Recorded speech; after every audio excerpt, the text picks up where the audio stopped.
2024년 1월 30일 새벽 기도에 오신 열린비전교회 성도님들을 주님의 이름으로 환영합니다. 오늘 우리에게 주시는 하나님의 말씀은 신명기 15장 1절로부터 11절까지의 말씀입니다. 제가 가진 성경으로 구약성경 286면에 있는 신명기 15장 1절에서 11절까지의 말씀을 제가 봉독하겠습니다. 매 7년 끝에는 면제하라. 면제의 규례는 이러하니라. 그의 이웃에게 구워준 모든 체주는 그것을 면제하고 그의 이웃에게나 그 형제에게 독촉하지 말지니 이는 여호와를 위하여 면제를 선포하였음이라. 이방인에게는 내가 독촉하려니와 내 형제에게 구워준 것은 내 손에서 면제하라. 내가 만일 내 하나님 여호와의 말씀만 듣고 내가 오늘 내게 내리는 그 명령을 다 지켜 행하면 내 하나님 여호와께서 내게 기업으로 주신 땅에서 내가 반드시 복을 받으리니 너희 중에 가난한 자가 없으리라. 내 하나님 여호와께서 내게 허락하신 대로 내게 복을 주시리니 내가 여러 나라에 구워줄지라도 너는 꾸지 아니하겠고 내가 여러 나라를 통치할지라도 너는 통치를 당하지 아니하리라. 내 하나님 여호와께서 내게 주신 땅 어느 성읍에서든지 가난한 형제가 너와 함께 거주하거든 그 가난한 형제에게 내 마음을 완악하게 하지 말며 내 손을 움켜쥐지 말고 반드시 내 손을 그에게 펴서 그에게 필요한 대로 쓸 것을 넉넉히 구워주라. 삼가 너는 마음에 악한 생각을 품지 말라. 곧 이르기를 일곱째 해 면제년이 다 가까이 왔다 하고 내 궁핍한 형제를 악한 눈으로 바라보며 아무것도 주지 아니하면 그가 너를 여호와께 호소하리니 그것이 내게 죄가 되리라. 너는 반드시 그에게 줄 것이요 줄 때에는 아끼는 마음을 품지 말 것이니라. 이로 말미암아 내 하나님 여호와께서 내가 하는 모든 일과 내 손이 닿는 모든 일에 내게 복을 주시리라. 땅에는 언제든지 가난한 자가 그치지 아니하겠으므로 내가 내게 명령하여 이르노니 너는 반드시 내 땅 안에 내 형제 중 곤란한 자와 궁핍한 자에게 내 손을 펼치니라. 아멘. 그리스도인으로 살아가는 우리에게 가장 큰 바람이 있다면 무엇일까요? 그것은 찬송가 452장의 가사처럼 예수님을 닮아가는 것입니다. 예수님께서는 제자들에게 기도를 가르치시면서 아버지의 뜻이 하늘에서 이루어진 것 같이 땅에서도 이루어지기를 기도하셨습니다. 그리고 예수님을 닮아가기를 소원하는 우리들, 예수님의 제자로서 살아가는 그리스도인들은 그 뜻을 이 땅 가운데 실현해내는 사람들로 부름받았습니다. 아버지의 뜻은 아버지가 어떤 분이신가에 기초하여 그분의 어떠하심을 반영하는 것입니다. 우리 하나님 아버지는 어떤 분이십니까? 하나님은 사랑이십니다. 또 하나님은 거룩하십니다. 하나님은 자비로운 분이십니다. 하나님은 공의로운 분이십니다.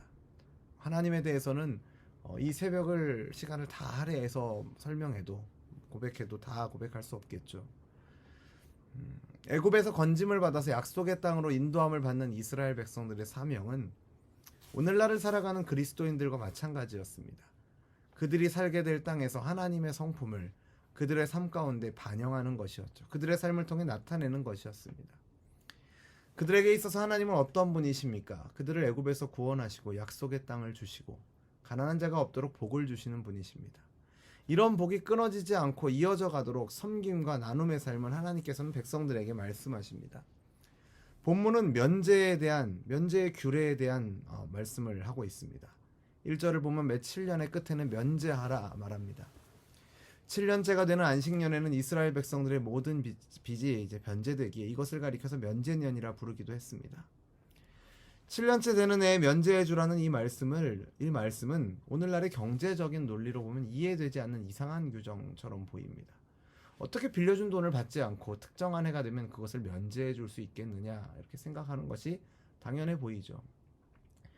이러한 규정이 우리가 사는 이 시기에 만약 정책으로 발표가 된다면 어떤 자들에게는 환영을 받겠지만 또 다른 이들에게는 어마어마한 저항을 받게 될 것입니다. 바로 빌려준 사람들이죠. 소위 채권자들에게는 하나도 유리한 것이 없고 불리하게만 한 규정이고 또 이렇게 꾸어줄 수 있는 여유가 있는 사람들은 대부분 기득권을 갖고 있기에 그들에게 손해뿐인 이러한 정책을 환영하지 않을 것입니다. 근데 이러한 경제 논리가 과거에는 달랐을까요?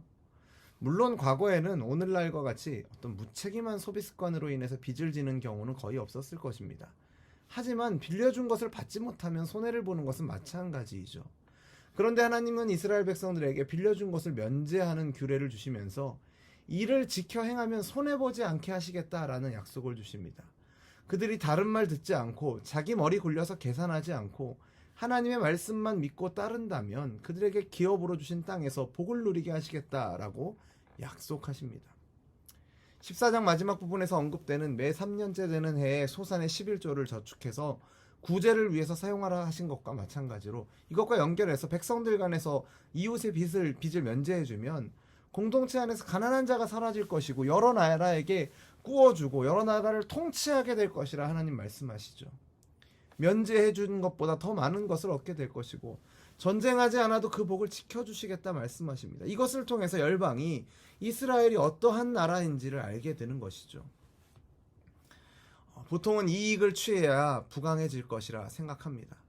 하지만 이 백성, 하나님의 백성 이스라엘이 살아가는 방법은 달랐습니다. 그들은 하나님만을 믿고 하나님이 그들의 인생의 참된 인도자라는 사실을 삶을 통해 고백해야 했습니다. 우리가 이미 살펴보았던 여러 본문들에서 이미 확인한 바와 같이 이스라엘 백성은 하나님만을 온전히 의지하고 그분의 말씀을 청종하여 하나님을 사랑하고 마음과 뜻을 다해 그분을 섬기면 하나님께서 그들에게 필요한 것들을 내리시겠다 약속하셨죠. 그 땅에서 그들에게 가장 우선되는 것은 무엇을 먹고 살까의 문제가 아니라 하나님께서 그들에게 선물로 주신 그 땅에서 또 선물로 주신 것들을 누리면서 어떻게 하나님을 섬길까 하는 것이었습니다. 먹고 사는 것, 그것을 위해서 필요한 금전적인 부분이 그들에게 복이 아니라 하나님이 그들에게 복이 되시기에 하나님을 구하고 하나님의 말씀을 따르는 것이 이스라엘에게는 가장 우선되는 일이었습니다.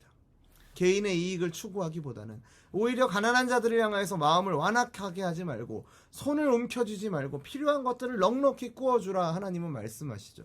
심지어는 사람들이 속으로 어떤 생각을 할 것을 아시기에 혹시 면제해주는 해가 가까워오면 면제해줄 것 때문에 빌려주는 것을 아까워하지 말라라고 말씀하시죠. 빚을 면제해주는 것도 파격적인데 그것을 넘어서서 능동적으로 자비를 베푸르라고 말씀하십니다. 오늘 읽진 않았지만 12절 이후에서 다루는 노예에 대한 말씀도 마찬가지입니다. 6년을 섬기면 7년째에는 놓아주고 빈손으로 가게 하지 말고 그에게 후히 주라고 하나님께서 너에게 복을 주신 대로 그에게 베푸르라고 말하고 있습니다. 이렇게 하라고 말씀하시는 이유, 그리고 이렇게 행할 수 있는 모든 이유는 바로 하나님이십니다. 하나님께서 통치하시는 나라의 질서, 은혜의 질서를 오늘 본문은 우리에게 말합니다. 주는 대로 받는 문화의 어떤 쳇바퀴를 벗어나서 나누고 베푸는 것을 통해서, 그리고 나누고 베푸는 가운데 함께 하시겠다, 복 주시겠다 약속하시는 하나님을 바라보며 살아가는 삶에 대해서 오늘 우리는 보게 됩니다. 이스라엘이 하나님의 백성임을 알게 하는 것은 그들이 세계에서 제일 부강하고 강대한 나라가 되는 것이 아니었습니다. 그들이 하나님의 백성임을 증명할 수 있는 유일한 방법은 그들이 하나님의 말씀을 따라 사는 것, 하나님의 통치를 받는 것이었죠. 오늘날 우리도 마찬가지입니다. 하나님의 백성임을, 그리스도의 제자임을 세상으로 하여금 어떻게 알게 할 수 있을까요? 이것에 대해서 우리 주님께서는 말씀하셨죠. 요한복음에서 내가 너희를 사랑한 것 같이 너희도 서로 사랑하라. 너희가 서로 사랑하면 이로써 모든 사람이 너희가 내 제자인 줄 알리라. 주님은 분명하게 말씀하셨습니다. 15절에서 노예를 해방시켜 주어야 할 이유를 말하면서 네가 애굽 땅에서 종되었던 것과 하나님께서 그렇게 종으로 있던 너를 속량하셨음을 기억하라 이렇게 말하고 있죠. 예수님은 우리가 가지고 있는 엄청난 빚을, 그 무엇으로도 갚을 수 없는 빚을 친히 갚아주셨습니다. 대신 갚아주셨죠.